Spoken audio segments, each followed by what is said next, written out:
Nunc ratio quae sit morbis autunde repente mortiferam possit cladem conflare cohorta, morbidavis hominum generi pecudumque cateruis expediam. Maintenant, je dirai la cause de l'épidémie. D'où peut soudain surgir cette force morbide, soufflant ravage et mort sur les hommes et les troupeaux? Tout d'abord existent, comme je l'ai montré plus haut, des atomes de maintes choses qui nous sont salutaires, mais il faut bien aussi que volent 1000 germes de maladie et de mort.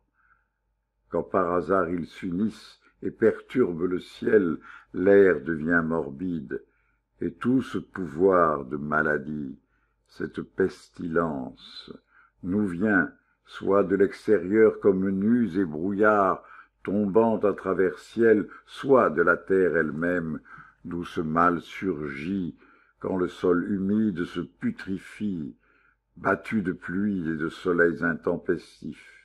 Ne vois-tu aussi que la nouveauté du climat et des eaux éprouve tous ceux qui, loin de leur patrie, de leur demeure, s'en vont à l'étranger, tant les réalités s'opposent?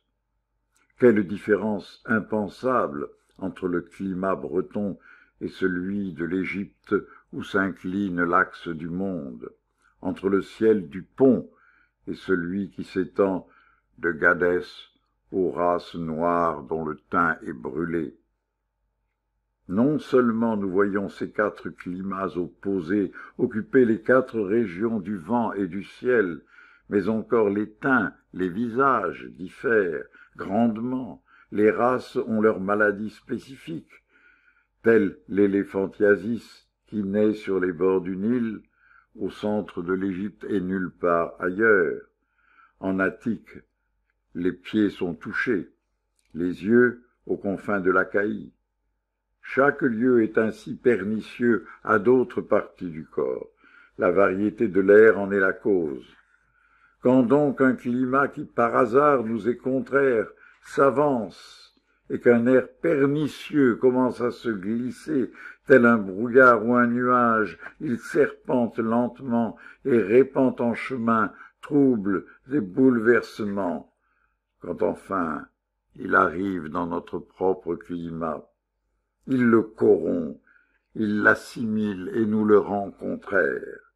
Aussitôt, donc, ce fléau de l'épidémie nouvelle tombe sur les eaux ou se dépose sur les moissons, sur d'autres nourritures des hommes et des bêtes, ou même reste en suspens dans l'atmosphère, et lorsque nous respirons cet air mélangé, il nous faut bien absorber aussi ces pestilences.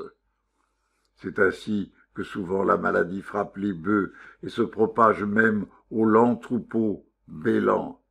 Mais nulle différence que nous allions dans des lieux qui nous sont contraires et changions d'enveloppe céleste, ou que la nature nous apporte d'elle-même un air vicié, ou toute chose étrangère à notre usage est capable de nous attaquer brusquement. Telle est la cause de la peste, du souffle mortel, qui sur la terre de Kékrops répandit un jour le deuil, rendit les chemins déserts, priva la ville de citoyens.